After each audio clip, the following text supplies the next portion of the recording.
Welcome back to Footballing with Ben Roethlisberger. All I have to say today is how do. There you go. We have a very special guest. I am extremely nervous. Actually, I'm a little sweaty. I'm a little nervous because of our guest, which is truly an honor to have down here in the basement. Football and family. I know you guys are diehard Steeler fans, so all over the world, I don't really need to even introduce this guy, but we are so honored to have with us a key cog in the Steel Curtain, one of the greatest of all time. Rules were made because of this guy. He's a true Cowboy, a true Steeler, our friend, Mr. Mel Blount. We'll give you like a little round of applause. Thank you, man. It's good to see you, man. Good to be here. I am a little nervous. Like I was sweating a little bit. We were talking about it, and he was like, "You're allowed to be nervous." I used to tell the young guys before the first game, the rookies, I'd be like, "Hey, you guys nervous?" "No, I'm not nervous," trying to impress you. I'm like, "You got to be nervous because I'm nervous. And if I'm nervous, you've got to be nervous." Yeah, it's good to be a little nervous. That means you're locked in and focused and ready to go. Were you ever nervous for a game? Oh, yeah. Yeah, I've been nervous before and after, especially when things didn't go well. Did you guys watch film? Or is film not around then? Yeah, we're not. Sorry, we're not that old. Hey, look, we had film. We didn't have video. We had film. They were on reels. Yes. So that dates back a little bit. Could you? This is a real question. Could you rewind that? Like seriously, because now like the coach could sit there and hit a clicker, and it's like, so if you make a mistake, you have to sit there and watch coach do it like 15 times. Yeah, you could rewind it, but you had to stick your finger in the reel. So if you made a mistake back then, you were like, okay, coach might only watch us once or twice. See, benefits to playing back then. All right. I would get it because I have a very important question to ask you, and I'm going to be all over the place because I am nervous. More nervous before a rodeo or a game? I think when I go into the pen to show a horse, I'm more nervous because there's so many variables. I mean, I show cutting horses. My son show cutting horses. When you go into that herd and drive a cow, you don't know what it's going to do. You think you know, but you're dealing with that mind, the animal. Then you got your horse. Then you got your turnback people, your herd holders, the judge. So you got a lot of people you're trying to. Yeah, you got a lot of people you're trying to please, and so it's a little different. Yeah, a little different. Well, I want to definitely get into that because I think most people know, obviously, you're a Cowboy. You guys can't see. He's got some amazing boots on. He's got a belt buckle over here to die for. It's real. So it's real. But we'll get into that. I do another very important question as you see I have my hat on. Now, I have to ask a question to a real Cowboy. Okay? I know that there's a time of the year you're not supposed to wear a straw-style hat. Is that true? That's true. What's the date from the date? Is it like Memorial Day, like the old white? You can't wear white after? Well, usually a straw hat, and it's different parts of the country. If you're up in this part of the country, you'll wear a felt hat probably until April or May. But when you're down south in the weather, so you might put a straw hat on, let's say in March or a little earlier, right? A little earlier. And usually the fall of the year you wear your felt hats. Okay. So I had kind of knew that, which I have a felt hat as well. Yeah. But I wore the straw on purpose because I'm trying to educate people. Listen, brother. I wore a straw today only because it's 60 degrees in Pittsburgh. We don't get that very often. So I'm putting the straw on today just for that reason. But I should have brought my felt and put it on. I didn't even know that there was times a year for that. I thought. Oh, do they make them as snapbacks? Yeah. So Ben, when you go today and you take your daughter for a ride, put on your felt hat. Yes, sir. Because the temperature is going to start to drop, as you know. Yes, sir. I will have that on. I wouldn't be on the horse. And we today. don't want you to get sick because we might have to call you out of retirement. Yeah, there's all these reports that I'm coming back. The only person in this room that could come out of retirement is this guy. Yeah. No, I'm finished. Believe me, I can't. I'm telling you, I used to say that when I first met you, maybe not when I first met you, but like you used to come around the facility a lot. You still do. I think early on, I remember when you had the boys running around, they were just little squirts running around. Now they're all grown, which is crazy. And you have grandkids now. Oh, I'm telling you, time goes fast. It does. Yeah. But we used to always laugh. And I would laugh in the most respectfulest of ways. Respectfulest? I don't know if that's a word. No, that's good. Okay. The most respectfulest of ways. And we'd be like, hey, y'all know who that is, right? And they're like, some of the younger guys would be like, who? I'm like, that's Mel Blount. Like, holy cow. I'm like, yeah, he could still play.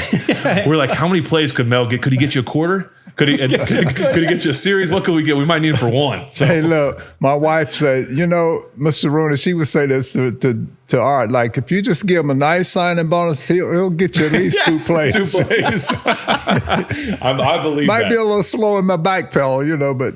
Hey, all it takes you to come up and make 1 hit, someone's going to think about it. Yeah. So we're going to have a lot to talk about on this episode. We're going to get into a little bit of Mel's growing up. We're going to get into Steeler talk for sure. We'll get into 70s talk, which will be a lot of fun. I'm fanning out a little bit. I can't wait to ask. We'll get into the family dinner. But as most great footballing shows go, we have a top 7. And we were trying to figure out for this episode, what's a great topic for Mr. Mel Blount? We could talk cowboy stuff. We could talk horses. We could do, I was thinking like favorite rodeo events. Like there's lots of things we could do. But for the fans, I felt like the most appropriate thing to do was your 7 top players that you played against. Not feared, because I don't think you ever feared anybody. And I don't think as a true competitor you ever fear anybody. But guys you respected. Yeah. Is there a list of guys? And I have my list here, and I'm going to do them, and we can do them in no particular order because we don't want anyone's feelings to be hurt, why they weren't number 1. And I'm also going to preface this with, I may have left someone off, and I'm sorry if I left you off. I respect you. I didn't do it on purpose. It's just hard when you play for 18 years, and you played for 14 years. Yeah. It's hard to think of all those people. That's a lot of players. A lot of players. So compete against. I'm gonna do my best. Was there, before we get going, when you were playing the division, did you play certain teams in your division twice a year like we do now? It wasn't the AFC North. It was, what would you have been in the? No, it was the AFC. It was AFC North? AFC North, because at the time we had Houston, Cleveland, Cincinnati. They were the Oilers, right? The Houston Oilers? They were the Houston Oilers. Right. And then we had Cincinnati, Cleveland, and Pittsburgh. So it's been the same teams that you played against. Gotcha. Okay, and you played them twice a year. So So 3 of my guys were on. I mean, you're playing. Oh yeah, there are some guys I'll be talking about that I played against out of that division. Okay, for sure. good.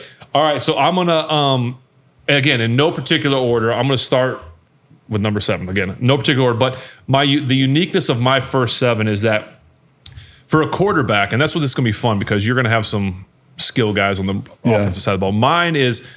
Obviously, as a quarterback, most of my guys are going to be linebackers and secondary, like a guy like this. So for my number 7, I put 4 guys, 4 D linemen. As number 7? That were my number 7 that I were like, and it wasn't fear, but it was like, you saw the schedule and you're like, okay, you just finished a game and you're like, all right, this week, who are we playing next week? And you're like, oh, is so-and-so still with them? Is so-and-so like healthy? So I'm going to go, and 2 of them play on the same defensive line at the same time. They were the twin giants. It was Marcus Stroud and Big John Henderson down in Jacksonville. Hated playing those guys. They both were like 7 foot, like 500 pounds, just wreckers. And then Calais Campbell, another, not typical lineman, just a huge guy. He used to wreak havoc when we played. And then the guy that broke my nose, Haloti Ngata. So those are my 4 and my first spot of D lineman. I tell you, some big time names, right? And Calais still play. He's still playing unless he was retires. Last year. Yeah, he played last year. It's unbelievable. Big guy. Big man. He was with the Ravens then. I think went to was it Miami or went to Miami? That's where he was last year. I don't know where he's been since then, but that was a guy. So, when I think about the guys that I played against, and are we going 7 all the way down to your number 1? Yeah, or any order if you want. You can. I don't want you to feel like you have to put a number 1 guy. Well, but if there's a clear cut 1, I'd love to hear it. Oh, there's no question. There was a clear. Oh, okay. There was a clear cut 1. I love it. And this guy might not be so popular anymore, but look, when I came along, there was a guy, a running back from USC, O.J. Simpson. O.J. was with the Buffalo Bills. And we had the number 1 defense. We had the number 1 defense in the league at the time. He ripped off 200 and some yards against us. He was just an incredible running back. So when I think about the guys that I played against, the number 1 guy, I'm going from 1 all the way up to 7. Okay. That's the first guy that comes to my mind because he would strike fear in the defense. Really? Defensive coordinators stay up all night trying to figure out how are we going to stop, because if he just got a crack in that line, he was. What was his game? Speed, strength, everything, balance. Just he had it all. The guy had everything: grace, speed, strength. He was just an incredible running back, just an incredible running back. Yeah, he was special. So let me ask you this: if he breaks around the outside and you're standing over there, no receiver, no one's blocking you, and he's coming at you, is he trying to like juke you out? Is he going to run you over, or you don't know, and that's what made him so? Well, what made him so special was because of his. It was almost like he would just glide across the field. I mean, and then he has so much speed until if you gave him an angle, you could forget it. Really? You could. I mean, you can go back and look at some of the film. He ran. I think it was a playoff game against us. He ran for 200 and I don't know. It was just a crazy number. Yeah. That he ran against us, and I think he was the first player to go for 2,000 some yards as a runner. Just was an incredible running back. So that's my number one guy. Okay, I can only imagine because I know when I played, when we had great defense in like the 06 and then the 08 defense when I played. If I remember sitting in those meetings, if they gave up 100 yards or whatever, that defense, they'd pout, they were mad, they were angry. Yeah. I can only imagine what the defense that you had, which is, the defense of all defense, giving up 200, that can't make y'all feel good sitting in the meeting room the next day. And didn't make the defensive coordinator feel good. But that's how dangerous OJ was. So when somebody ran for that kind of yardage on the steel curtain, people stood up and took notice. Yeah. So that was my number one guy. Okay. I think it's a pretty good one. That's pretty good. So, and I'm talking about offensive guys that I played because I was on the other side of the ball. But then there was a guy in Cincinnati, Kenny Anderson. Kenny, he was my quarterback coach for a second. Yeah, he was here in Pittsburgh as a quarterback. But I think he went for 23 out of 24 against us. No way. Yeah, just crazy. But, I mean, that was when Bill Walsh was there. He was, that West Coast offense, they call it. And so those are two guys. Those are two guys that I'll just stop right there and we'll continue this conversation. But I could just keep rattling off guys who are they're either in the Hall of Fame or should be. And you think Ken's a big guy? They talk about should be in the Hall of Fame. Kenny he's been on the list, but he just hadn't been able to get the votes. But if I was voting for him, I'd vote. If I was a voter, he would be a Hall of Fame. I'll be honest with you. And obviously Coach Kenny Anderson was my quarterback coach. I respect the heck out of him. I was not expecting him to make the list. I never thought about that, but that's all right. Love you, Coach.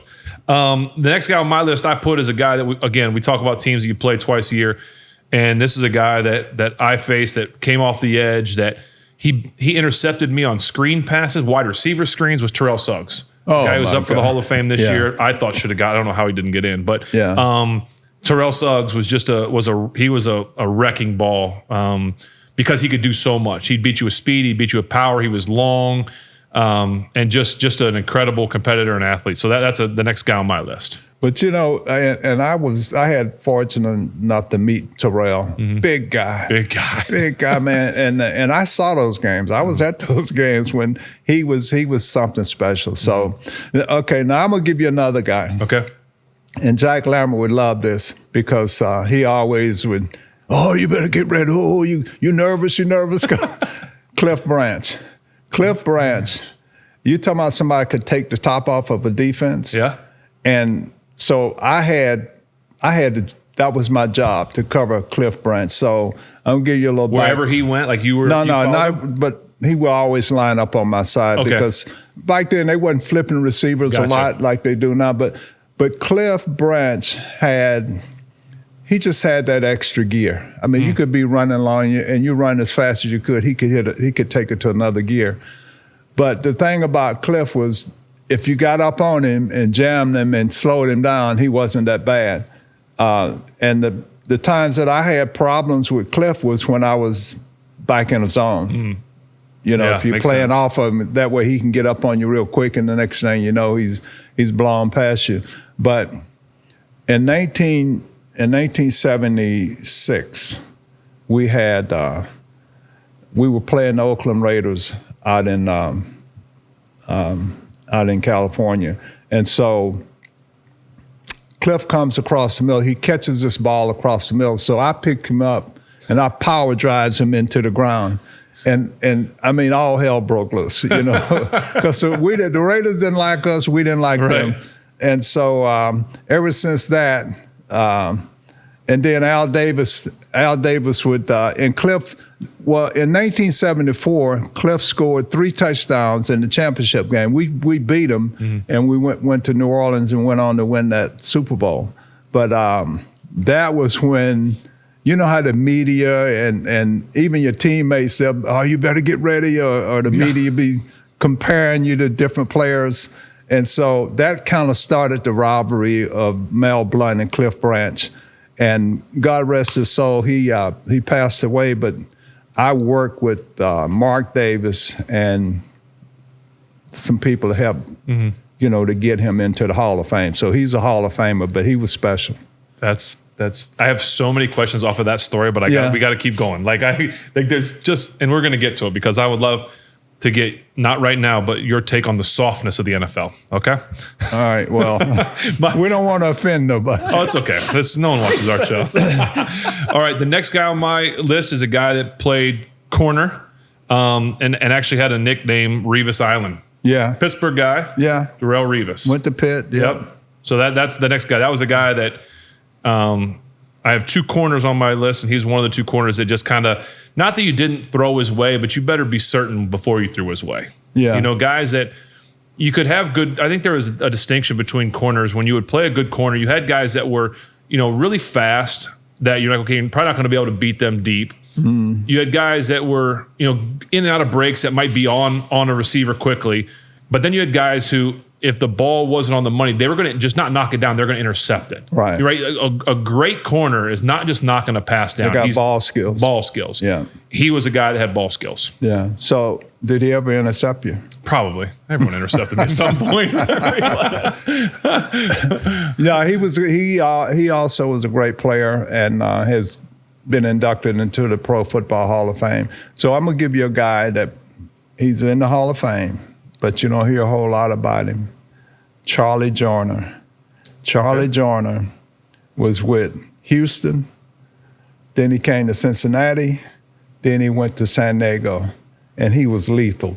The thing that was so special about Charlie Joyner was he was a precision route runner. I mean, if he had to go 14 and a half yards and make a break, he wasn't going to go 14 yards and make a break. He's going 14 and a half and could get in and out of breaks so smoothly and so eloquently and quick. He was special. And he's a Hall of Fame guy that I played against him when he was with the Houston Oilers. I played against him when he came to Cincinnati. Get out of the division. That's what I told him. And then when he went to San Diego, we started playing them a lot. I said, "Man, I'm tired of seeing you." And so yeah, he's my fourth guy. Okay. So I got three more guys there to talk about. I'm ready. I do want to ask a question off that real quick. Would you rather, as a corner, and I know it was probably different whether you're in zone or up, being able to put your hands on, but would you rather play a guy that was a shifty kind of in and out guy that didn't have a lot of top end speed, or a top end speed guy that wasn't super shifty? I'd rather play a guy that was fast. Okay. Because when they can change gears and shifty and those guys are tough. Yeah. We ran across guys like that who were just fast, and then we ran across guys who could get in and out of breaks. And those guys that could get in and out of breaks, they cause you more problems, in my opinion. Yeah. Okay. That's good. My next guy I put on here is a Hall of Famer guy I had to face a lot, and I'll never forget my first time coming in was against Baltimore, and Tommy got hurt, and I remember him standing right across from me. I'm doing my cadence, and he is barking at me, and it was Ray Lewis. I mean, everyone knows Ray, loves to chirp. Ray loves to do his get in your head, and this, that, and the other. We had a lot of great rivalries. I respect the heck out of him. I think he respects me. But it went from me early on being like, who is this guy screaming at me, to, a lot of mutual respect between the two. So that was a guy that, because he was that quarter. I mean, he was a guy that. He was a great player. I'd come out of the huddle, and he'd watch the draw. And I'm like, how's he know a draw's coming? Right. Or, he's like, hey, sweep it. How does he know? Is he like listening? I mean, is he playing for the Patriots? Like, what's going on? No. I don't know. It's crazy. But anyway, Yeah, Ray Lewis was, I mean, look, he was special. He was a special player. And, you know, we was talking about receivers being able to come in and out of breaks. Steve Largent, Yes. Hall of Famer. He was one of those guys that could just, I mean, but he also had speed, but then he had control speed with a lot of different gears. Yeah. And he was graceful to watch. Yeah, he was a great player. So I just wanted to bring him up. Now, he's not on my top 7. Yeah. But he's a great player. Now I'm gonna go to some guys that you probably would say, well, why in the world is a cornerback talking about offensive linemen? Okay. See, we had to support the run when we played the cover 2 or whatever coverage that called for that defensive back to come up and run support. So this is my 4th guy, right? Yeah. Gene Upshaw. Oh. Gene Upshaw, Hall of Famer, was the captain of the Raiders. Yeah. Player, you know, he was the union. Was he the union president? Union president. Yeah, just that's how I remember him. Yeah, just was a great man. So he, along with Art Shell, 2 Hall of Famers on the same line. Those guys, we had to come up and take them on, force the run back inside, or make the tackle. In other words, we had to have containment. And if you could make the tackle, you made the tackle, but you had to make sure you forced it back into where the defense is, the teeth of the defense. And so those are guys that. Did you blitz much, or was it mostly? I didn't personally, but yeah, we as a defense. Usually it was the free safety or a linebacker or a strong safety. Corners blitz much, because I was thinking like that'd be a way too. The lineman would be, you know, you blitz and he gets his hands. No, but we had a lot of run support responsibility. I can only imagine. This is what I'm thinking. If you were to ask those guys who are some defensive guys, they'd probably be like, man, I remember when I used to have the block and Mel Blount would come up and fill the gap and force guys back. And I used to hate that. He was so big. It was like in line. I was like, I'm sure it's going both ways there, but that's cool. My next one, as we're winding the list down, would be a guy who I thought was one of the better cornerbacks that I ever played against. I played him a lot in Denver, was Champ Bailey. Yeah. Georgia guy. I know Champ, yeah. Just he was one that you were like, man, I got to know where he is. And you would try and fool him with things, and he'd eyes, pump fakes, and he was just savvy, just ball skills. He was really good corner. Yeah. Yeah, Champ's a good. And he's a Hall of Famer. Champ's a Hall of Famer. Now I'm going to stay with the offensive line. Munoz from Cincinnati. I mean, you talk about a complete offensive lineman. I think that guy could have played center, guard, tackle. He could have played anywhere. I mean, that's the kind of athlete he was. So those are guys, when I think about the top, when you have to pick top 7 guys that you know, and you think about the guys you had to cover, the running backs, the offensive linemen you had to deal with, those guys, he's up there. Man, I love it. I love it. My next one is a player that I played against a few times, and unfortunately, his life was cut too short here in the NFL and on Earth. Obviously, was Sean Taylor. Sean Taylor played for Washington. Right. I mean, you played against Sean? He had a what? He only played 1 or 2 years in the league. It was a short. Very I'm short. not sure how long. I'd line if I told you exactly. Man, he was special too. And again, it's just a shame of what happened. But he was so good in that short amount of time. It's like the potential was through the roof, and it's just unfortunate, kind of obviously what happened in this, that, and the other. But that was a player that I played against a couple times that was just. I mean, he was coming to hit you. He was going to thump you. But he also had ball skills. Yeah, he had great ball skills, but I wonder guys like that playing in today's game. Yeah. They probably get a lot of fines. Yeah, so I actually wrote that down. I'd like to ask you about that. And my last, and again, it was in no particular order, but my last one and the guy that I've talked about on this show before that was just something else to play against was Ed Reed. Ed Reed, I mean, we had, and again, I could put 4 of Steelers on here, at least, you know, guys you play against every day in practice, which I can't wait to talk to you about. But Ed Reed was a guy that would line up over here, he'd line up over here, he'd be over here, he'd be, you know, I joke that I'd break the huddle and I'd be, okay, Ed Reed's back there, he's 15 yards deep on the left hash. Yeah. And I'd kind of get everybody situated. I'm like, where's Ed? Oh, now he's over here. Okay. All right, Ed's over here, now I got you. Okay, start your cadence. Ed's not there. Ed's over here on the line of scrimmage now. I'm like, what is he doing? You know, but ball skills, could cover. The ball just always I can't say that he was lucky because you're good. When the ball bounces your way, you're good. And if he did get the ball in his hands, it was probably going to be a touchdown. Yeah. Like it wasn't. It was just a super skillful guy. So that was, I mean, just an unbelievable football player to play against. So. Yeah, I watched a lot of those battles, man. I mean, and all these guys you're talking about is Hall of Famers. I mean, they are legitimate Hall of Famers, were great players, and made a great contribution to the organization or to the game of football. Last guy, I think this is this six? Yeah, this could be last. Okay. There's a guy, went to Stanford, and now he's played for Green Bay and was a big time receiver. And I'm thinking, my mind is drawing a blank. But anyway, this guy, he's honey, what's the guy's name that does, well, anyway, you can cut we'll that. Think of it. We'll think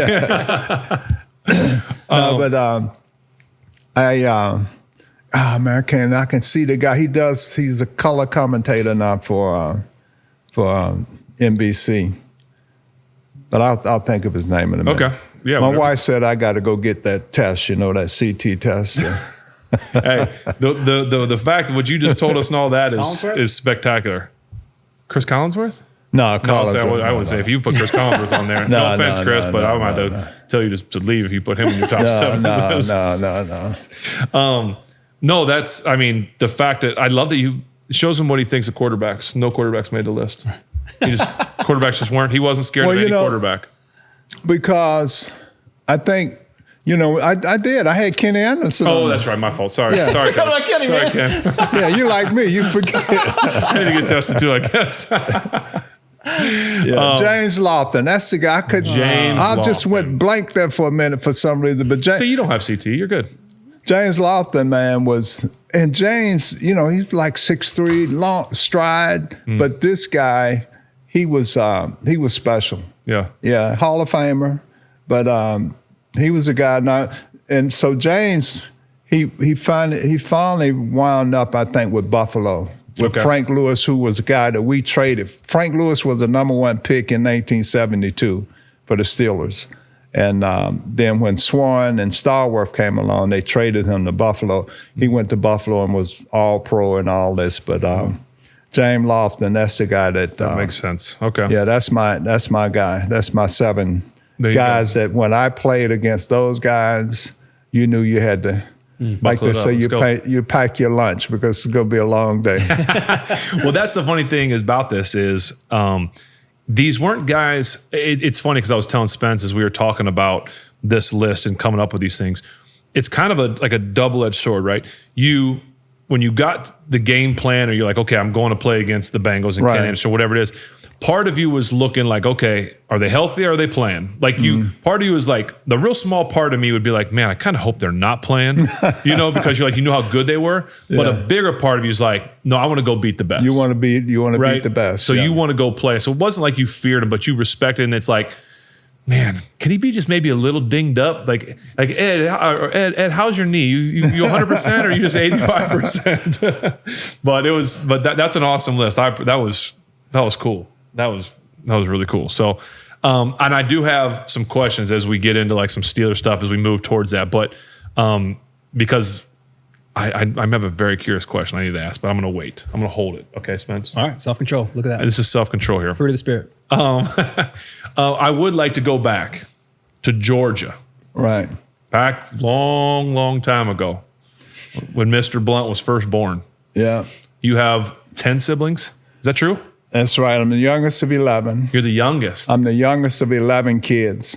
There were 7 boys and 4 girls. And so I was born in 1948 and grew up doing segregation and went to, when I finished high school, the South was still segregated in 1966 when I finished high school. And but the thing about, you was talking about family and faith. My upbringing, man, was awesome. I wouldn't trade it for. I mean, really, because there was family, there was faith, and there was, I grew up on a farm, and you worked, and people worked, and people helped each other. They looked after each other. I mean, if a neighbor, I remember my mother would say, "Go over to Miss Sally's over there and tell her I need some salt or I need some sugar."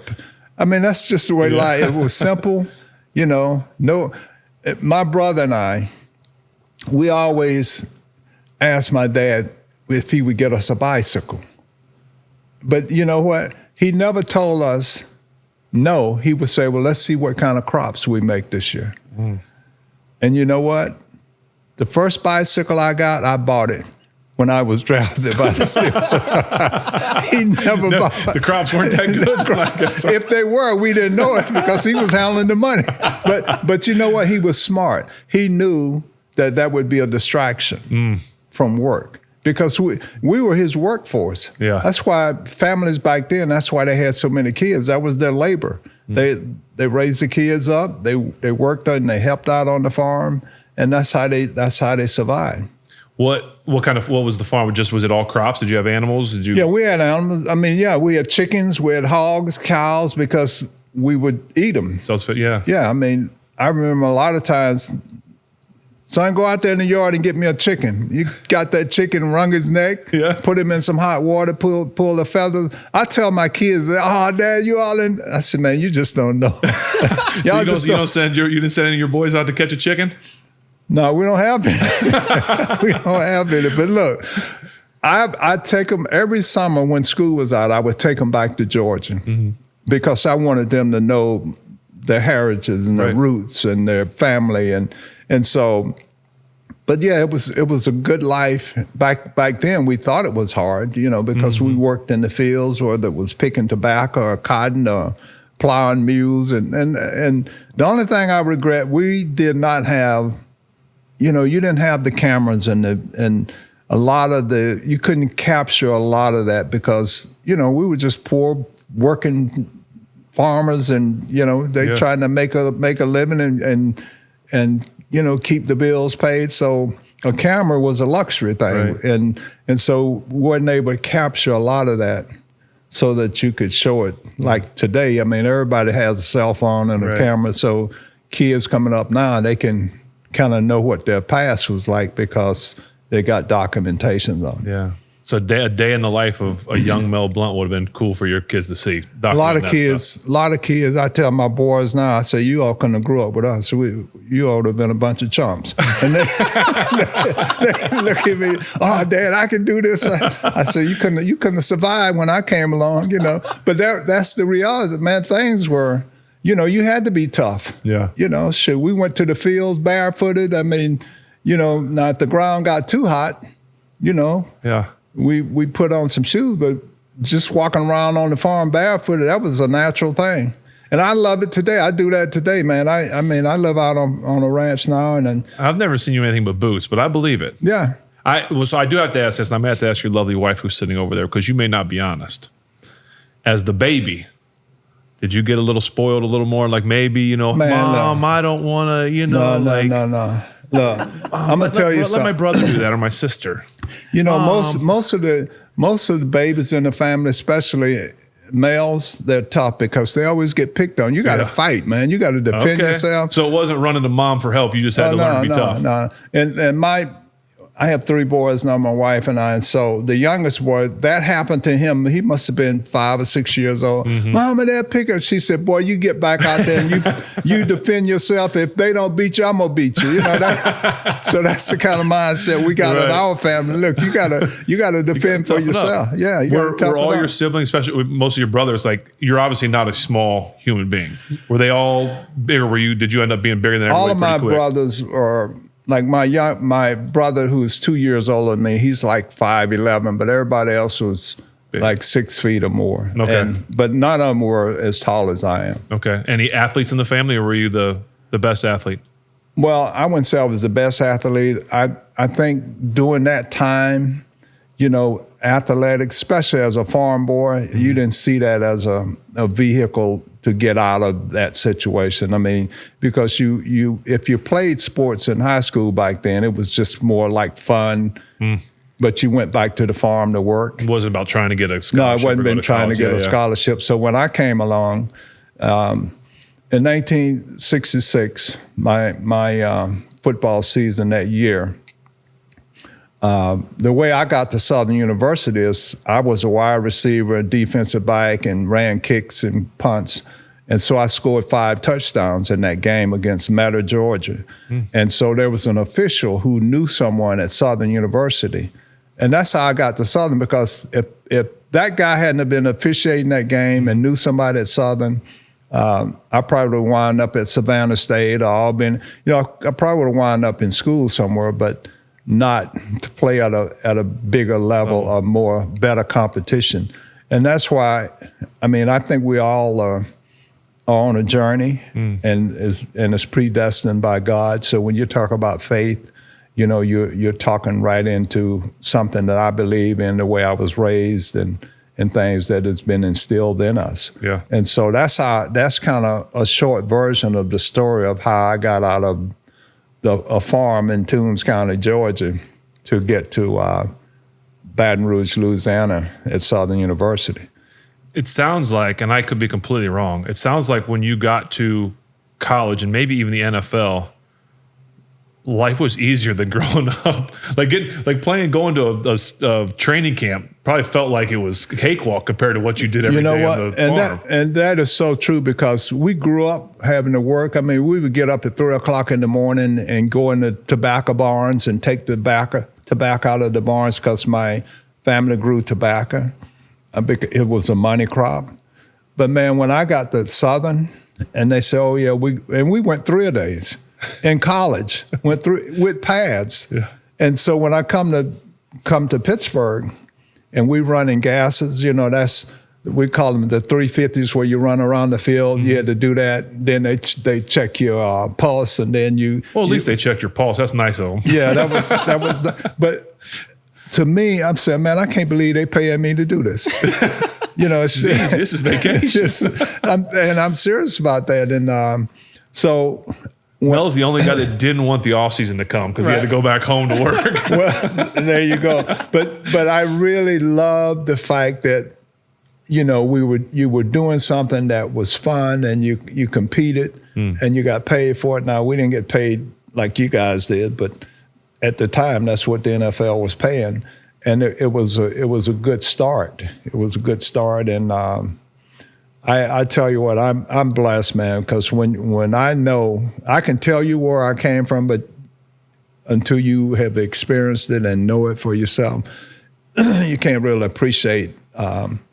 Because there was a lot of obstacles. There was a lot of barriers that was thrown and put up to make sure that you didn't get out of there. Yeah. And so as much as people complain about the game of football and how it's changed and how it's not this and how it's not that, I love the game because I know what it's done for people like myself and so many young men in this country.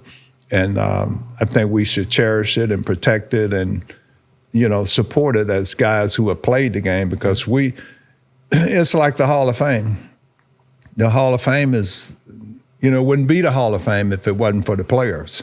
And so that's why it's important that you support these things. And as an alumni, a Steel alum, it's important to come back and let guys, that's what I did. And I still do that today. I want guys to see me. I want to know them, and I want to interact with them, let them know we're proud of you. And this is, like Toughness say, this is the standard. The standard is the standard. So you want to make sure guys know, what it is to be a Steeler and what it means in the community, and how much it not just helps you, but it helps other young kids who, see you and say, man, one day I want to be like that guy, Yeah. We need some more Ben Roethlisbergers, literally at the quarterback position. Well, I do want to get into some Steeler talk with you, but I got to ask: when did the horsing? Did you have horses growing up too? Were you riding then, or did that come later? That's the thing, man. We had We didn't have tractors. Ben, you don't understand, man. Well, you made fun of me for asking about film, so I didn't want to ask if you had like a face mask or a card. We didn't have pickup trucks. We had sleds and wagons and mules and horses, and so that's always been a part of my life. And so the only time I was away from horses when I was off in college, and then my senior year, I finally met a guy who was walking around on campus with a cowboy hat and starched boots and starched jeans and boots. And I said, man, I got to meet, this is a true story. I said, I got to meet this guy. So talked to this guy, and he was working at a ranch in Baton Rouge, about 5 miles from the campus. And he took me out there. And that's when I really got exposed to the Western ride and the Western horse, the cutting and reining and all that stuff. And it's been a blast because it's always been a part of my life. Yeah. Well, it's what you're known for now, is just as much as, or at least for the local community, is the cowboy hats and being a true cowboy. Yeah. And true cowboy. I think sometimes people think it's, and another thing too is that a lot of people have hair. I don't have hair. So I'm smart enough to know if I go out in the weather and it's 10 or 12 degrees, I need something on my head. So I wear a cowboy hat, Makes sense. I mean, it's me too. Yeah, you look good in it. For sure. Again, wrong hat, but I'm just letting all the people know that are just tuning in. I knew it. I was just making sure that Mr. Mel knew when you should not wear a straw hat. So you go to Southern, and you're going to get. At what point there did the NFL become like a potential? Like, okay, I might like this is going to happen. I didn't go to Southern thinking I would get to the NFL. It was just. It was a vehicle to use to get an education or go, and so what happened, I told you I was a wide receiver, right? So I go to Southern, they got 2 All-American wide receivers, and I'm a freshman. So the freshmen would be on what they call a scout team. Right. And so, and you giving pitches or you just in a position to, so they say, go out there on the corner, because I wasn't going to play as a freshman. Right. And so I'm covering these 2 All-Americans. So they saw some ball skills. Yeah. And they put me at the corner. So they put me in the first game. It was the last game of the season in 1966 against James Shaq Harris. You know who he is? He was the first black quarterback to lead a NFL team to the playoffs. Okay. For Buffalo. But anyway, Shaq, he was the quarterback at Grambling. So this is the biggest game of the season, Grambling Southern. Yeah. I intercept 3 passes. No way. I intercept 3 passes in that game, and the rest is history. I never got back to the wide receiver. Did you want to go back? I didn't want to go back because it was fun. Yeah. So they put me in the game as a safety. I intercepted 3 passes. Then my sophomore year, they moved me to the corner. And we won 2 conference championships out of the 4 years I was there. And so then draft come, and this was back in 1970, the draft come, they got at least 17, 18 rounds. Okay. This is no lie. So, and the Steelers had just moved from the NFC to the AFC along with the Cleveland Browns because they had done a merger with the AFC and the NFC. So they took 2 teams from the NFC and put them in the AFC, and that was Cleveland and Pittsburgh. So they had a coin toss. Steelers win the coin toss. Of course. Want to beat Cleveland and everything? Yeah, we do. So they win the coin toss, and they get the first pick overall.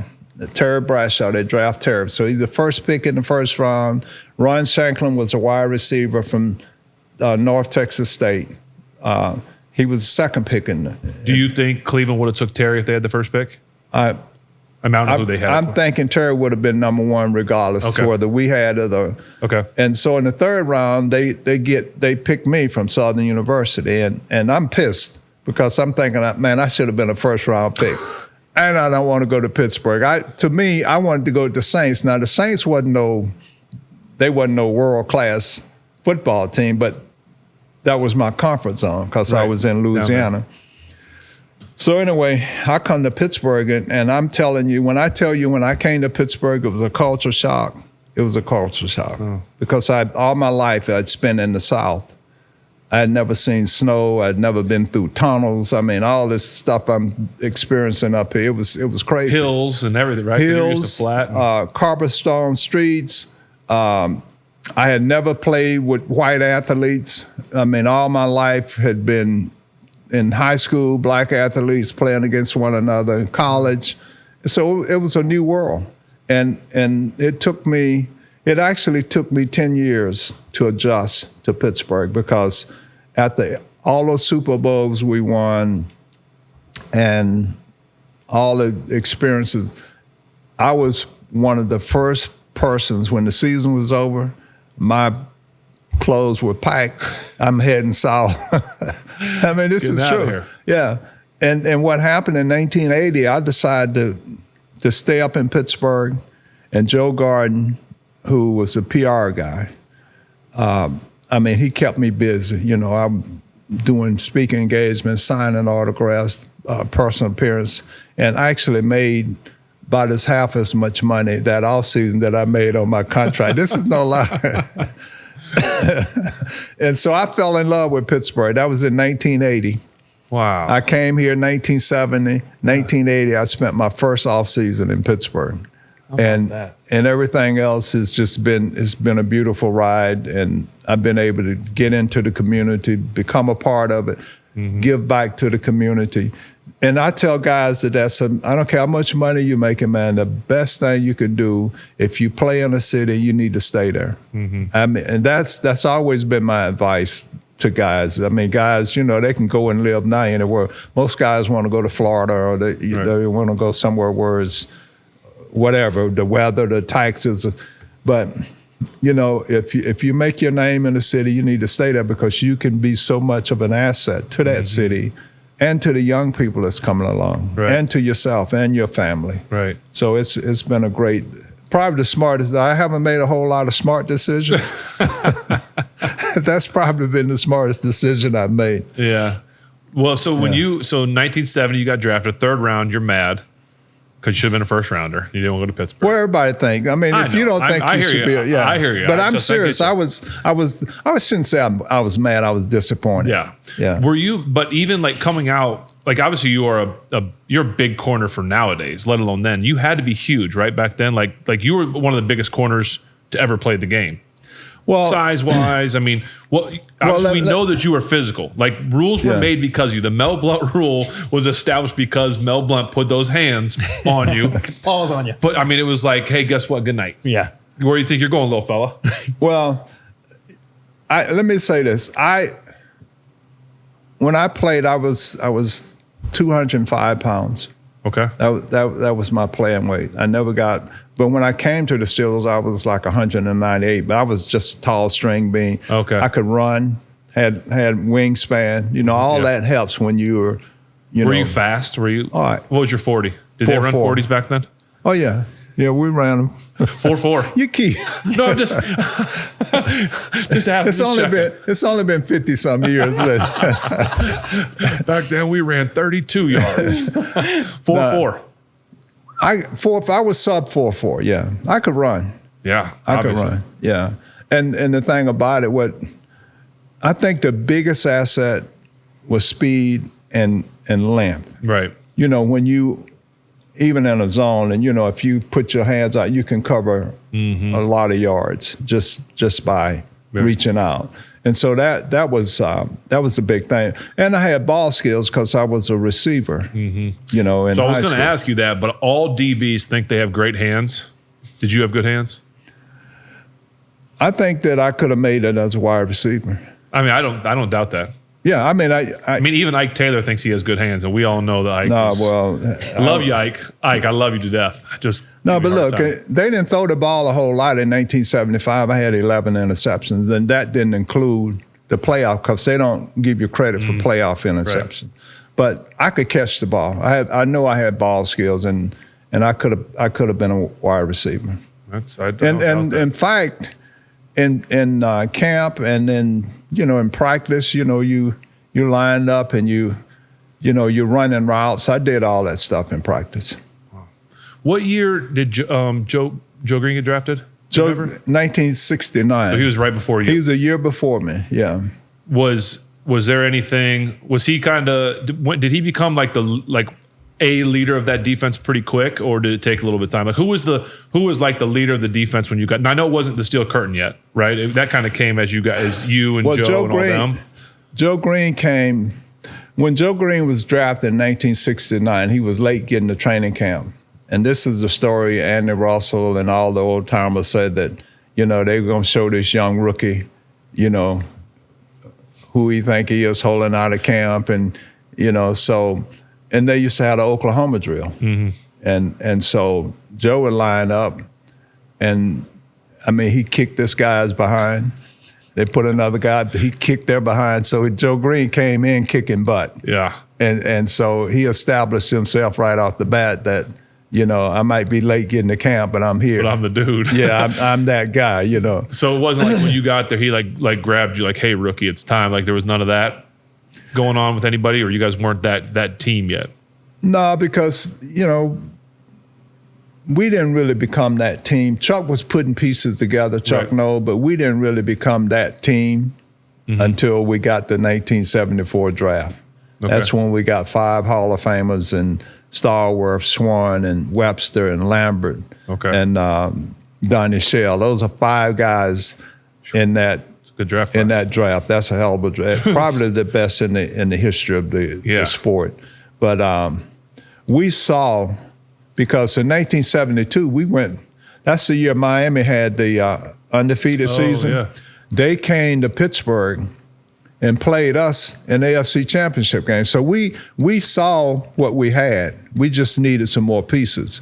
And so when they came to Pittsburgh in December of 1972, it was 60-some degrees, which is crazy. So they brought the sunny South with them from Florida, and we were in that game until there was a fake punt that really changed the game, and so we come back in 1973. We're in the playoffs. We lose to the Raiders out there in the first round. Then 1974, we just went all the way and just dominated the Super Bowl. That's what we're doing this year. We're celebrating the 50th anniversary of that first Super Bowl that we won. That's awesome. So that's awesome.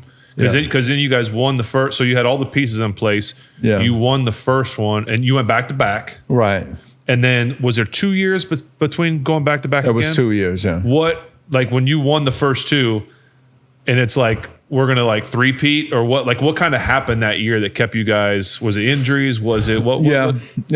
So in 19, we won 74 and 75. And so, but in 1976, we Franco and Rocky Bleier got hurt in the playoff game in Baltimore. At that time, they were the Baltimore Colts. Right. And we were in Baltimore, and Franco got hurt, Rocky got hurt. So when we went to play the Raiders in California, Chuck Noll put in the 2 tight end offense, which nobody had never seen or heard of back in that day. Wow. And so he was really ahead of his time in coaching. And so we didn't have the offense. We had one running back in Reggie Harrison. And so we just couldn't score. We couldn't do it. And so we lost. That was in 76. And 1977, we got people hurt. We went out to Denver. Franco was hurt. I had Charlie Joyner, who I mentioned as one of the guys that you had to be ready to play against. I intercepted a pass in front of him. He jumps on my back and hooks his leg and strained my knee. So I was out of that game. So he had 2 key pieces out. So that was in 1977. So that's what happened in those 2 years. We didn't have the players. We had injuries.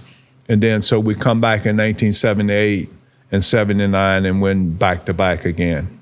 So if there were those no injuries in there, I think our best team, and we didn't win a Super Bowl, was 1976. Wow. Bryce Hall got hurt during the season, and we just went on a shutout party with the defense. Shut up, party. Yeah, and we were shutting teams out. I mean, they wasn't scoring at all, and so that was whenever. That was in 1976, which in my opinion was the best football team we had. Wow. And we got Franco and Rocky hurt in the playoffs. And so that's what happened that year. In 1977, we come back. Jack Lambert holds out of camp. I hold out of camp. There was a lot of distractions. We had some injuries, and so we didn't get nothing done that season. But then 1978, things came back together, and we went on another run and went to win 2 more Super Bowls. Wow. Yeah, it was an incredible, the 70s, and I think for this town, the city of Pittsburgh, the whole region, I think the 70s changed the identity of Pittsburgh and the whole region. Mm-hmm. And how, I'm talking about business, big time corporate people, how they looked at themselves and how they saw the city, and this whole region changed because of it. Wow, that's unbelievable. Do you think, I know there were times, like I think about during my 18 years with Pittsburgh where our offense, there were times where our offense was really good, times where we weren't really good, times when our defense was really good, and times when our defense wasn't good. Yeah. But I always thought that we made each other better, offense and defense, right? When you practice against each other. Right. Obviously, everyone knows about the steel curtain, and they know how great that defense was. What was it like? And then obviously, but and that's what's talked about, right? Everyone knows that the defense is what's loved around this place.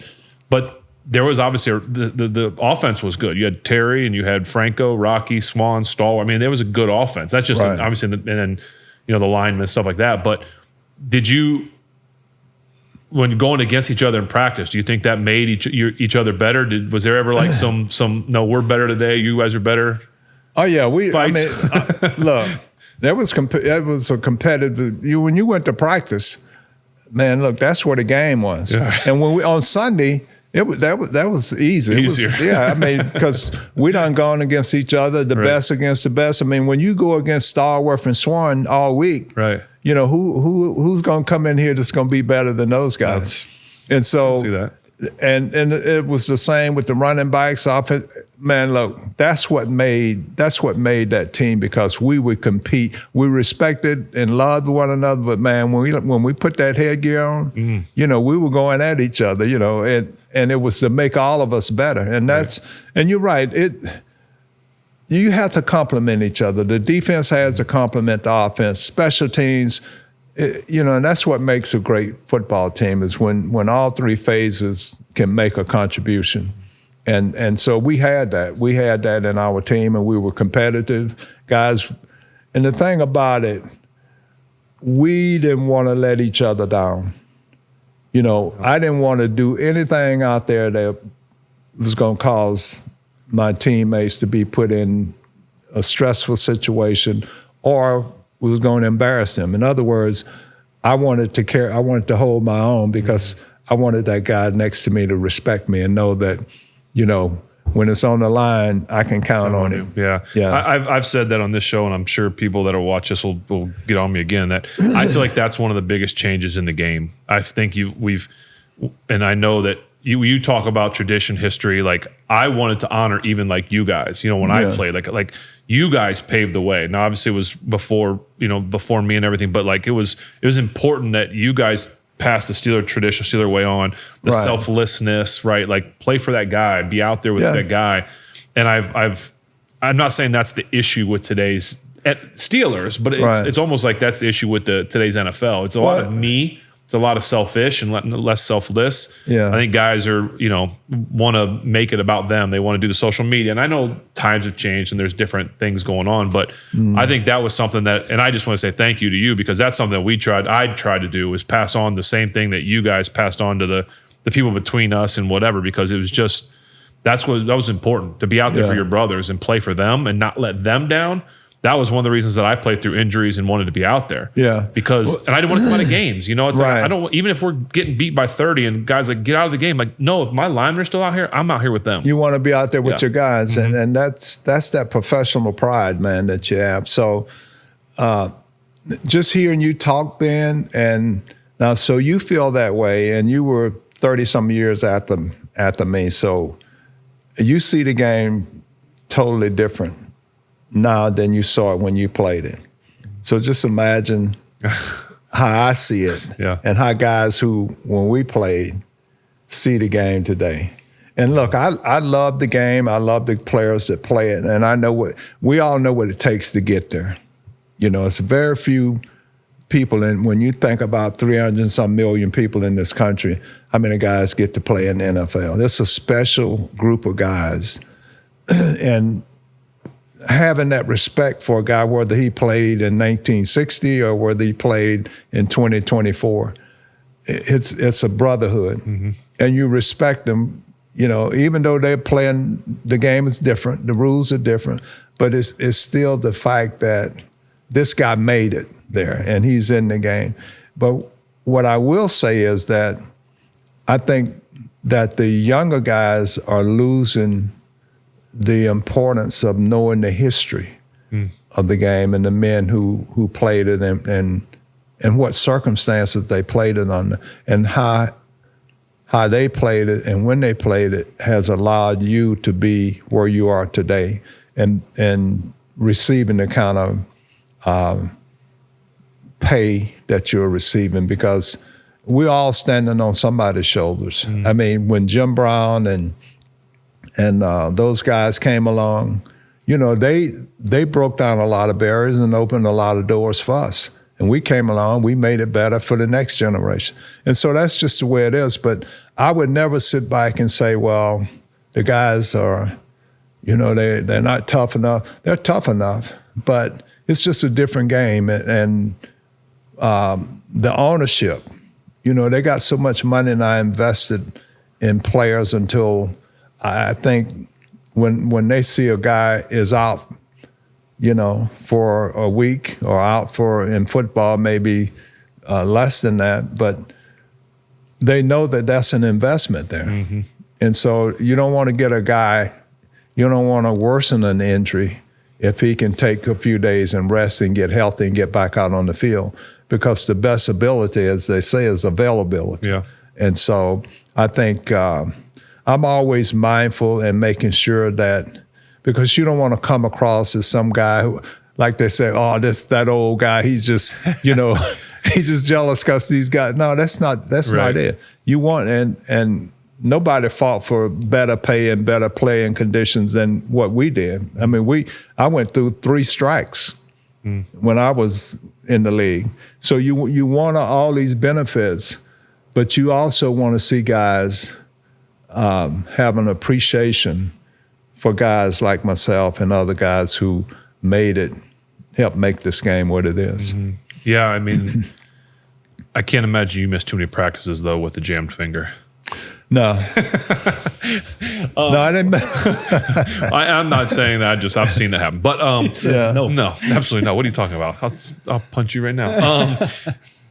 That's funny because you talk about that, the history in this, and we joked quickly before we came on air about Joe Green and how I had the fear.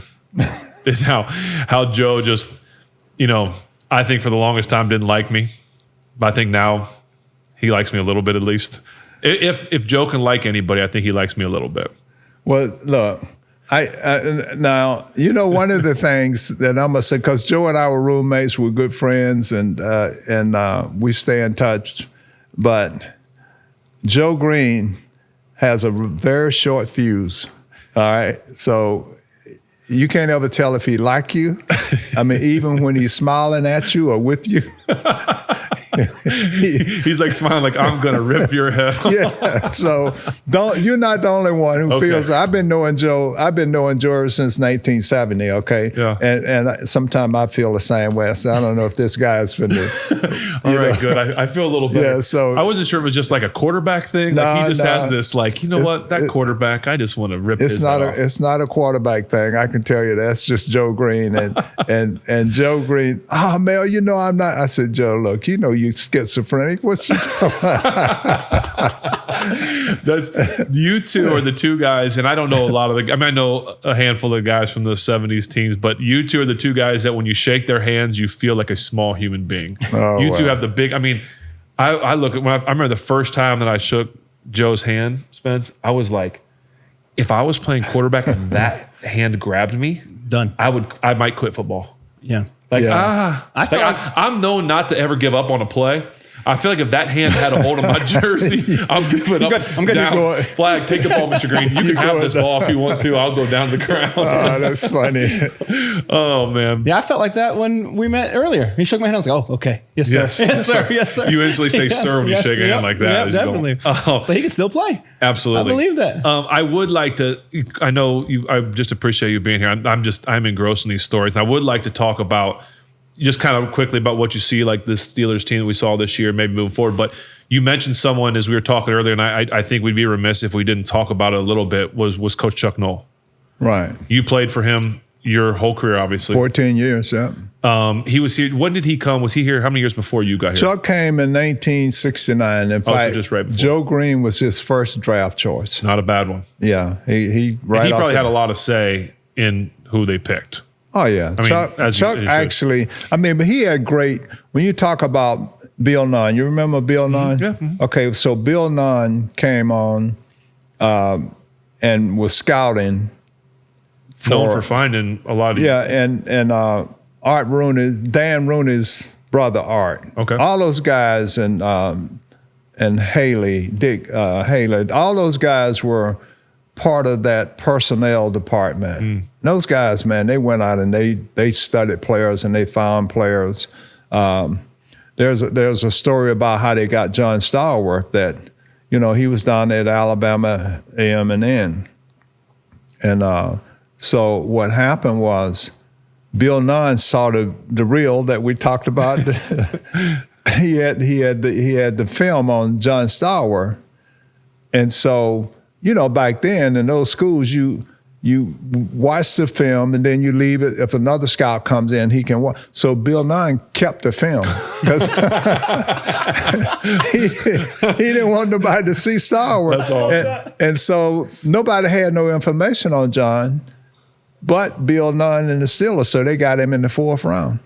And so, there's stories like that, man. That's great. That's what the tampering when rule you talk great. about how that team was put together, how they found guys like myself and Ernie Holmes and L.C. Greenwood. All these guys come from small historical black schools, black colleges, and was great contributors. Glenn Edwards, who went to Florida A&M and made the big hit in Super Bowl IX on John Gilliam to pop the ball up and big turnover in the game. But back to Chuck Noll, he knew what he was looking for, and he knew what kind of players it took to win with. And so you can't write the history of the Steelers without talking about what a great influence he had on the team and what he brought to the table. Wow. That's just...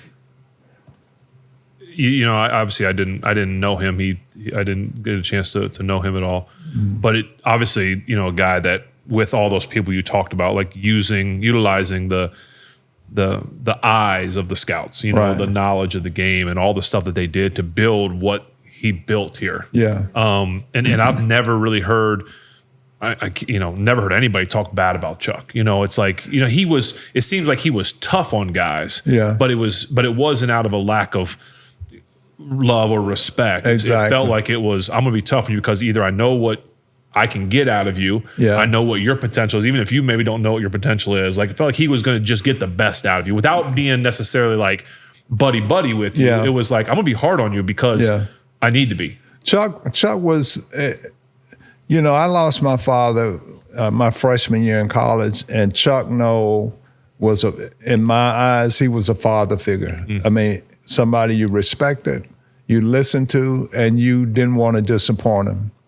That's the Chuck Noll that I knew and respected. And the one thing about Chuck Noll, Chuck was fair, and he didn't care who it was. He wanted the best players on the field, and he didn't care what color you were. If you were a player, he wanted you on the field. And he was just a great leader of men. And in fact, Myron Cope, did you know Myron? You never, okay. Myron Cope was a broadcaster here, and he's the one. I knew of him, obviously, and we crossed. He was still here when I was first here, but not. Okay. Didn't never. But anyway, he, famous for the terrible towel and all that. But he used to call Chuck the Emperor, That's how much respect they had for Chuck, man. And Chuck I wouldn't say stone-faced, but he had that, that focus about him. And he was quiet, but when he spoke, you listened. And when he made decisions, you respected it because you knew, he was leading us. He was getting us to where we needed to be. Right. Did he ever smile after a Super Bowl, maybe? Seems like all the pictures, he just is always looking like he's all business. Yeah, it was kind of hard to get a smile out of Chuck. Yeah. Oh, that's. I mean, again, the stories just keep It's going incredible. on and on about things. Do we want to talk about this team? I don't even want to talk about this team because. Well, I think I'm so curious. That's so cool. because Talk about what? the current Steelers, hearing all these stories of so I moved to Pittsburgh 10 years ago, and I've gotten indoctrinated from the Steelers culture, and I have probably a unfair proximity because of my relationship with Ben. But it's so the tradition's so rich and it's so deep, and through the show we've been able to get peek behind the curtain a little bit more. I'm so curious how you view this current team based upon that experience in the city. Like obviously being a Steeler, but also coming into the city and really claiming it, what it seems like claiming it your own hometown now.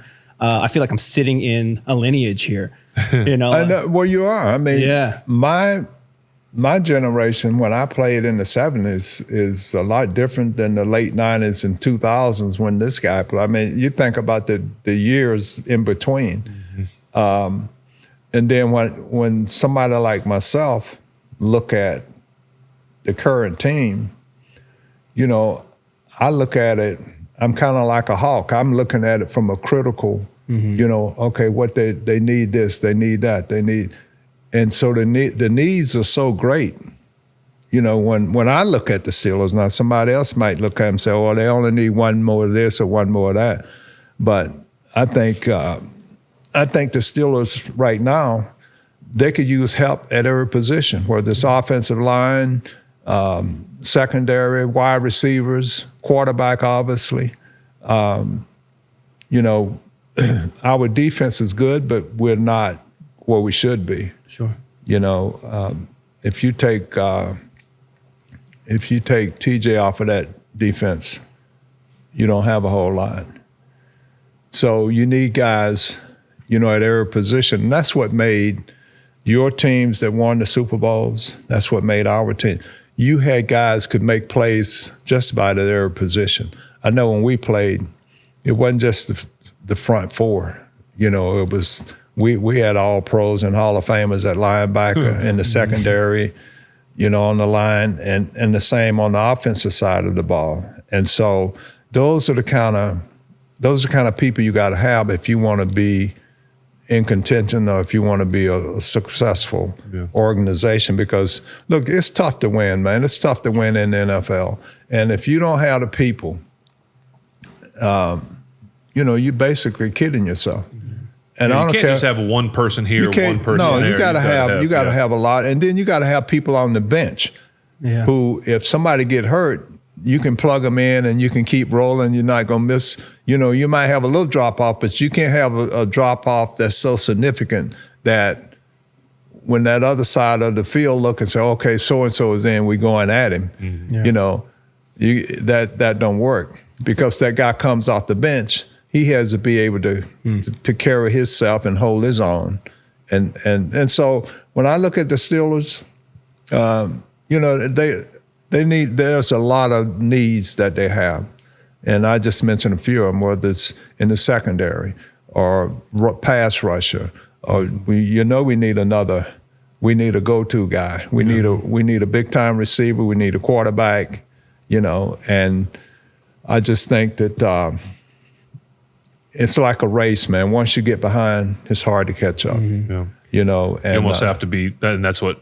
So Evan, who you'll meet in a little bit, is a diehard Steeler fan, and so he's the type that's like, because we posed the question, because and you would understand this as being around here, being so closely viewing it all, right? Is you've had success, right? Coach Tomlin has never had a losing season. There's a lot of things to that. But that also leads to not getting high draft picks. It leads to you almost need to have a down year in order to have early picks, right? So, but you ask the fan base, would you rather have a losing season or would you rather get to get a higher pick or keep winning? And I think the whole non-losing season thing is starting to drive people a little crazy. It's like, are we playing for 500 or are we playing for championships? Yeah. And so I think that's the hard part is you've got, like you say, you get behind in this race. It's more than just one piece. Yeah. You're right. They might be 4, 5, 6, 7 pieces right now. And that's hard to make up in one. You're not going to find 5 Hall of Famers in one draft. I know. One draft class. And you're right. The fan base,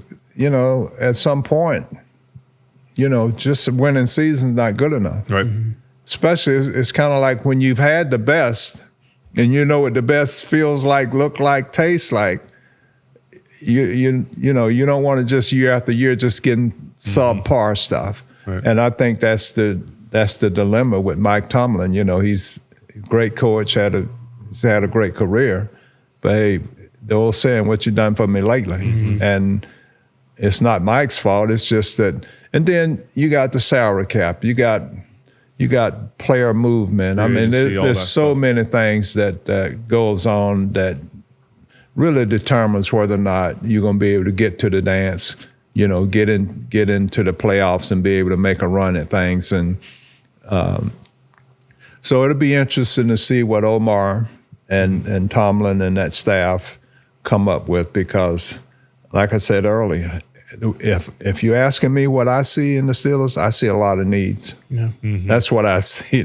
Well, what do you know? Yeah. I mean, I could be wrong. Are you able to, because I feel like your generation is a generation that established the Steeler way as we know it. And there's been a lot of talk about that recently. Like the Steeler way, we've asked that question. People have been asking around the city, are we losing the Steeler way? Are you able to look at the current state of the Steelers and see remnants of it? Of what you guys established in the 70s? The culture, the brotherhood, the way, the physicality of play. Do you see that? Well, I'm not close enough to answer this question, but I can tell you what I do see. You take a guy like Pickens. If your star players are going to have, bad attitudes and outbursts and that's not good. And so it's interesting. A reporter asked Chuck Noll one time, said, how do you keep winning? How do you keep winning? And you know what he said? He said, good people. He didn't say anything about great athletes, being lucky or not. He said, good people. And when you think about that, that's a pretty profound statement. So you need good people. Obviously, if you're in the league, you're a good athlete, but you need good people. You need people who can, look at the situation and then put somebody else before themselves. That's it. That's what I see. And I think it's our culture that where we've gotten to in society where kids are just kind of growing up, kind of doing their own thing. And I won't use the word spoil, but not really having to grind it out to get something. I mean, you look at what's happening now, and how many kids are going to come out in the draft and probably be paid more when they were in college than they're going to get as a rookie in the NFL. So you got all these things going on, and so what it really comes down to is what kind of person. And I think that's what that combine, I think they're trying to really get inside and say, okay, I've seen you on video and seen you on film, so now I want to know what's on the inside of this guy, what kind of person he is. Yeah, what's going to happen when, as they say, the rubber meets the road. Exactly. What are you going to do first? Well, I don't know how you beat that. that's pretty good. That's spectacular. I'm thankful that you came here. I know that as we kind of transition to the end of this show. Unless you have any other questions you want to ask. I mean, I could sit here for like 9 I hours. I want to respect. I do, because I wrote something down. I told you I was going to ask this question later. Because we are going to transition to like our family dinner time. Right. This is a section where Evan's going to bring some food down. We're going to hit that. I'd like to ask about your family dinners growing up and love to talk about what you're doing now with the youth home and all that. But when you slammed Cliff in that game, was there a penalty? No. Did you get a fine? No. See, NFL soft. NFL soft today. I had a pretty good answer. I mean, as we're talking about, and I'm not saying this to say the NFL soft today, because there is definitely a level of player safety. You have to protect and be, because guys are big, fast, strong, and they hit hard and they do a lot of things. But we joked about the Mel Blount rule, but it was a real thing. You were a physical corner when you played man. You got your hands on a guy. Did the Mel Blount rule came in effect because of your physicality at the line of scrimmage, or because of your phicality down the field, or both? I think it was a combination of guys not being able to get off the line of scrimmage. You have a guy just like flailing his arms, and you're like holding him like a rag doll. Well, jamming guys up, and then too, I think the other thing is, when a guy gets into a route, and if you pushing him, then he it disrupts his route. Right. So that's what that whole rule was, because I was so physical at receivers. I mean, I really want to, I want to get inside their uniform. Okay. That's amazing. Yeah. I've heard that before. That's awesome. That is amazing. And so and Paul Brown was he was founder of the Cincinnati Bengals. He was a legendary coach and on the rules competition committee. And so we played them twice a year. And Isaac Curtis, who was one of their number one draft picks, speedster, but it didn't matter because he couldn't get off the line of scrimmage. I mean, that'd be so frustrating as a quarterback. Forget the receiver. As a quarterback, when you drop back and you only have two guys going out, and now one guy's not going out because he's over there on the sideline getting just held up. What's happening over there? Oh, Mel. Okay. And so he went to the competition. That's when that rule change came. And I'll never forget. This is a story. I don't know how many people know this, but in 1977, there was Bob Trumpet, who was a tight end for the Cincinnati Bengals, and so I'm sitting in the zone, cover two. I jam this guy down inside, and I back, and here come Trumpet out into the flats, and Kenny Anderson releases the ball. He's coming, and Bob and I are going at this ball. I hit Bob, broke his jaw. It wasn't intentionally, but that's what happened. And Paul Brown took that video along with some other things that happened in that game with me jamming Isaac Curtis and Collinsworth and all these guys. We went at each other. And so I never forget, Chuck Noll came. We was coming off the field. He said, Dan Rooney want to see you. And I'm like, okay. I'm thinking maybe, they want to trade me or something. He said, but Chuck said, but we want you here with us. That's what Chuck said. We want what Pete Rozelle had called Dan Rooney and wanted me to come to the league office in New York. So Pete Rozelle was a commissioner for anybody. Yeah, he was a commissioner. So I go to New York, and they running this film of me jamming people, and they ran the film of me reacting to the ball on Bob Trumpet when I hit him and broke his jaw. And so they were saying, no, you can't be, I said, I'm going to continue to play this way until the rules are changed. I said, there's nothing in the rules. And that's how that rule change came. Shouldn't have said. I know. And at the time, let me tell you how offended I was, because sure enough, they changed the rule and they called it the Mel Blount rule. And so I'm like, Chuck Noll, this is during the offseason. He flies all the defensive backs up back into Pittsburgh and going over this. Oh, they done changed the rules, and this is how we're gonna have to play. And so I'm saying, okay, so they think that's the only way I know how to play. All right, I'll show them.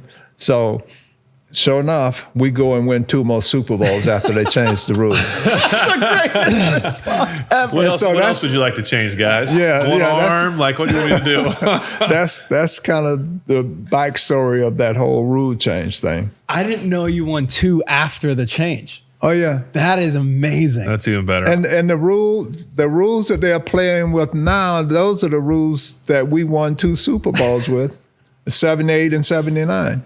And you know what happened? our offense got better. Bradshaw and Swan and those guys would just lighten it up because it didn't just affect me. It affected the whole league and how they played the game. Now everyone's scoring and doing better. Yeah. That's funny because I was going to ask you at some point, like, give us some sort of a nugget, something that people don't know about, and you just did. I mean, I don't need to ask anymore, unless there's something else you want to tell us. Any other stories about, like, that was, that's awesome. I could, 14 years in the league, I could talk a lot of football, but hey, what I'm doing now has, in my opinion, a great effect on society, and that's, I'm working with young people. We're giving out scholarships. We're just doing a lot of things to help young people, give them opportunity to pursue their dreams and be the best they can be. I didn't realize, and that's the Mel Blount Youth Home, right? That's the Mel Blount Youth Home. Now we have the Mel Blount Youth Leadership Initiative where, we're working with young people, whether they're females or males, black, whites. We're working with kids.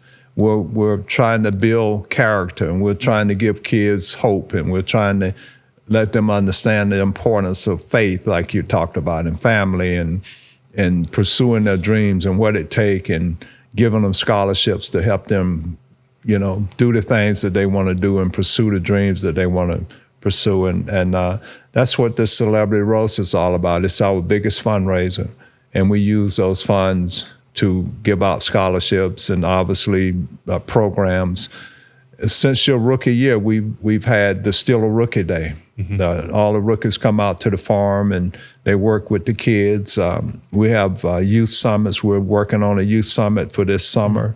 So there's just a lot of things we're doing, and we don't know. I mean, and we'll have kids at this dinner who would talk about how that program has helped them. We got one young man, he's a doctor now, who is running the community relations for the Rivers Casino on the south. Guy was in my program, and he talked about how it changed his life. So these are the kind of things that that I'm proud of, and that's the legacy. When people think of Mel Blount, I played for the Steelers, but it's what did you take that platform and what did you do to help others? That's kind of where I'm at. Well, I feel I'm sorry. No, I mean, I'll be 77 years old April 10th. Liar. There's no way. Yeah. You're not older than 60. I hope I look like that at 77. So the whole thing, though, is what I'm saying is that's what we're working towards. And we're kicking off a $15 million capital campaign to build facilities for kids out there on that farm. And, and so when my time is up on this earth, I want to say that, that guy there, man, he made a difference. And that's the kind of mindset that we all should have, because we're all on a journey. We're just passing through here. And, still saying, what did he do for others that really matters and counts. Yeah, I've said on here many times, it's what I do. It's not who I am. Exactly. And I think you epitomize that. I've known you for a long time now, and this is the most we probably ever talked football in terms of like the 70s stuff, which has been I love it. It's a blessing to me that people are gonna love it. But what I'd say is that we have talked football in the past, maybe not to this extent, but I can see in your eyes, you light up more when you talk about those kids. And you talk about the farm, and you talk about what you do. And I think that's, to me, what makes Mel Blount special. I mean, football was, and I think you would agree, you kind of said it there, football's, you'll be remembered for that. Yeah. But I think you want to be remembered even more for this. Exactly. Exactly. And it's really cool because do you have a farm in Georgia as well? Did it start there? And then you have one up here too? Yeah, the one I told you I grew up on. Yeah. That was my family's farm, and I just left them down there because Hurricane Helene just really did a number on us down there. And so I was down there for a month and a half just working, cleaning, rebuilding.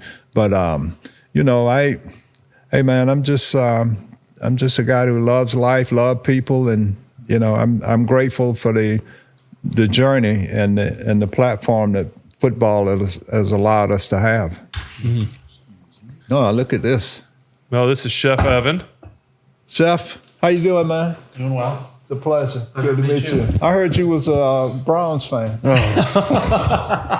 That's incorrect. I'm just messing with you. So we bring Evan down here to do a little food sampling for us, just in time for the family dinner. Because I know when you had 11 kids, did you guys sit down to family dinner every night together? Hey, man, look, we 11 kids. I'm going to tell you this little story. We, speaking of dinners, we went to church every Sunday.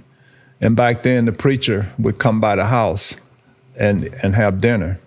So we had to wait till the preacher and the adult. This is the truth. We had to wait till they ate, and then we would eat. The kids would come to the dinner table and eat, and we would always come and say, "Oh man, what's left?" You know, they ate all the chicken. You know? What's left? Dinner and family. The family dinner is always a time. It was prayer. And then it was the food, and people would, you talk about what's going on, what happened during the day, and what we need to do the next day. So it was really a time of bonding and really. Sometimes I feel like it's the only time you get your kids to talk. Yeah. Like it's like it's either then or bedtime, right? Like let's start talking, and then they don't want to talk because they're shoving their face with food, and you're like, well, let's talk about it, but. This looks Evan, good. what do we have here? Explain it to us. All right, starting at the left over there, that's a like meatball hoagie. Yeah. I did 3 different types of hoagies here. Okay. So it's a meatball hoagie. The one in the middle is like a chicken jalapeno popper. And then the one on the right is a French dip. Okay. And then in my readings of the legendary Mel Blount, I saw that you enjoyed grits. Oh my God! See, So that's my kind of guy right there. And you also like vegetables, so I put some roasted vegetables on top. So That's what this is. yes, sir. Yes. Awesome. Grits and roasted vegetables. Awesome. That's my favorite meal. Yeah. Somebody asked me that. Look at that. He's a professional. Yeah. Somebody asked me in Canton about what was my favorite meal. I said grits in the morning. That's what we used to take the corn to the mill, and they would grind it up into grits, because that's all grits is, just Right. ground up corn. So I appreciate you, man. All right. So nothing special in the grits, no cheese. When you did it back, cheese, jalapenos. I mean, ain't shrimp, anything in it, or just Butter and a little bit of salt to get that taste. Yeah. Yeah. that's Yeah, awesome. man. Do you have anything that you would like to ask? We always let Evan ask the question, but you're usually too nervous. Yeah, right. Like I'm around between the two of you, like the Steeler greatness right now is just like it's shock and awe. You grew up on a farm, yes, and I was just wondering, did you ever do any like rodeo or anything of that type, and that type of farm, or was it more of just like? It was more farm life, row cropping, and we grew, but we would. My parents would go into town, and they would always try to give us a job, and they would give out certain instructions. Don't try to ride the bull, or don't mess with the horses. Everything they told us not to do, that's what we wound up doing. But for as actually rodeoing, no. But I have ridden the bull. Really? On the farm. How was that? Hey, it wasn't good. How long did you stay on? Probably about 2 seconds. Right? Very cool. That's awesome. Do you rope too? I know you do a lot of cutting stuff. Did you? You had to rope at some point. You may not I don't rope in competition, but I can rope. You can rope. Yeah. Yeah. Evan, would you like Start running? Would you like to run and see if Absolutely. I'll rope your heels, man. down goes Evan? Right. Mess up the floor a little bit. Yeah, that would be a proud moment in Evan's life. He's like, yes, Absolutely. this is amazing. Yes. How many people can say they've been So roped Evan, by this Mel is Blount? awesome. So what is this? That is gravy? the au jus, and that's for dipping the French dip sandwich, which is just shaved steak and a little bit of white That cheddar guy into cheese that on guy. there. Evan, right. Yes. you've done it again. So I'll Evan, try. Always nervous. do you have a carry-out bag? I can. We can give you whatever Yes. you want to take home. I could eat a couple of these sandwiches later on this evening. There you You go. can do whatever you'd like to do. Yeah. All right. But thank you, Evan. I appreciate Thank you, guys. Hey as man, always. appreciate it. It's a pleasure, man. Okay. Thanks, Well, brother. Thanks, Evan. Oh, I forgot to say enjoy. Oh, Here, you want to say mine? That's your go-to? Here you go. Yeah. Enjoy. Thank you. That's Evan's catchsphrase. Evan's catchphrase. That's awesome. Thank you so much. Yeah, we're man. going to dig into this food, but we are not going to. We're going to spare the people the Watching us eat on camera. watching us and hearing us eat on camera. So we will. So we know. I do want to finish because we'll put into all of our stuff about the event. We'll put in about the home so that people can check out any information they want. You are doing your big roast in April. April the 11th. April 11th. And we'll get all that information. We'll put it in in where everyone can see it and do that. Is there anything else that you want to shout out any of your kids or your grandkids? How many grandkids do you have now? Oh my God. So We got 3. We got a little, how old is 5 months, honey? 5-month-old granddaughter, 2-month-old grandson, and 12. 2 years old. We're hearing 2 over there. 2 on the boy. Yeah, the boy is 2. The baby is 5 months, and our granddaughter is 11, going on 12. Should be 12 in August. Yeah. So are grandkids better than kids? Because you can give them back? Man, they're better. They were saying, I heard one of my friends say, man, if I knew the grandkids was going to be this good, we would have had them first. Yeah, they're awesome, man. It's a beautiful thing. Yeah, we're blessed. You're like I said, I remember seeing your boys around a lot. Yeah. At practice and stuff, and it was fun watching them grow. I can only imagine what it's like now to see the they used to come in. You remember they used to come in the locker room, and play catch with them. Now they're way bigger than me. They're big boys. Big boys. So, we good, Spence? Anything else? Always good. All this has right. been amazing. Thank you so much for coming on. Thank you for giving us a little bit of your time and insight into football, into what it was like back in the day, in the 70s, and then obviously growing up. It just, I had no idea on so much of that, and it's an honor to have you here. It's been a blessing. Thank you to your lovely wife for joining us. I've enjoyed we tried to get her it, on camera. She said no. and, So she's like, you're like Ashley. Ashley will never come on either. So it's that's a woman's thing, But I just want to tell you, Ben, that I've always admired you. A great Steeler, and we just appreciate everything you brought to the table and what you've done for the organization, and really just what you're doing now in the community, and appreciate you, man. Well, it doesn't get any higher praise than that. So thank you, sir. I appreciate you. It's an honor to have you on the show, and just to be here, to be a friend. Thank you for being a friend. Appreciate you, sir. Appreciate you. That's the same hands that would put me into the ground. Yes. I don't have anything else to say other than thank you so much for tuning in, and thank you, Mr. Blount. Appreciate it. See y'all when we see you.